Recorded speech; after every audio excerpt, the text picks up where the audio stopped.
Friends, ఒక psychological test చేద్దామా? ఈ ఇమేజ్ లో మీకు ఫస్ట్ ఏమి కనిపించింది? ర్యాబిటా లేదా డక్కా?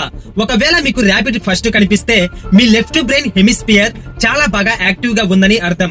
మీకు మ్యాథమెటికల్ ప్రాబ్లమ్స్ ని సాల్వ్ చేసే అబిలిటీ చాలా ఎక్కువగా ఉంటుంది. మీరు లాజికల్ గా స్టెప్ బై స్టెప్ థింక్ చేయగలుగుతారు. అవుట్ స్టాండింగ్ క్యాలిక్యులేషన్స్ చేయడంలో మీరు ఒక మాస్టర్. కష్టమైన ప్రాబ్లమ్స్ ని కూడా చాలా ఈజీగా సాల్వ్ చేస్తారు. సాల్వ్ చేసినప్పుడు మీరు చాలా హ్యాపీగా ఫీల్ అవుతారు. లాజికల్ గా ఆలోచించడమే మీకు నేచురల్ హ్యాబిట్. ఒకవేళ ఈ ఇమేజ్ లో మొదటిగా డక్కుని చూస్తే మీ రైట్ బ్రెయిన్ హెమిస్పియర్ అనేది చాలా యాక్టివ్ గా ఉందని అర్థం.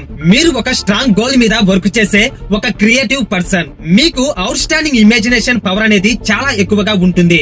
మీరు మీ ఫీలింగ్స్ ని విజువల్స్ ద్వారా చాలా ఈజీగా ఎక్స్ప్రెస్ చేయగలుగుతారు. మీ డ్రీమ్స్ అంటే మీకు చాలా ఇష్టం. ఎప్పుడు న్యూ ఐడియాస్ ని ఎక్స్ప్లోర్ చేస్తూ ఉంటారు. మ్యూజిక్ అన్నా పెయింటింగ్ అన్నా మీకు చాలా ఇష్టం. క్రియేటివ్ థింకింగ్ ని మీరు ఎంజాయ్ చేస్తారు. మీకు న్యూ ఐడియాస్ ని వెతకడంలోనే హ్యాపీనెస్ దొరుకుతుంది. మీకు ఏ ఇమేజ్ ఫస్ట్ కనపడిందో మీ ఫీలింగ్ ఏంటో కామెంట్ చేయండి. ఈ వీడియోని లైక్ చేసి ఫాలో అయిపోండి. ఇప్పుడే మీ ఫ్రెండ్స్ కి షేర్ చేసి సర్ప్రైజ్ చేసేయండి.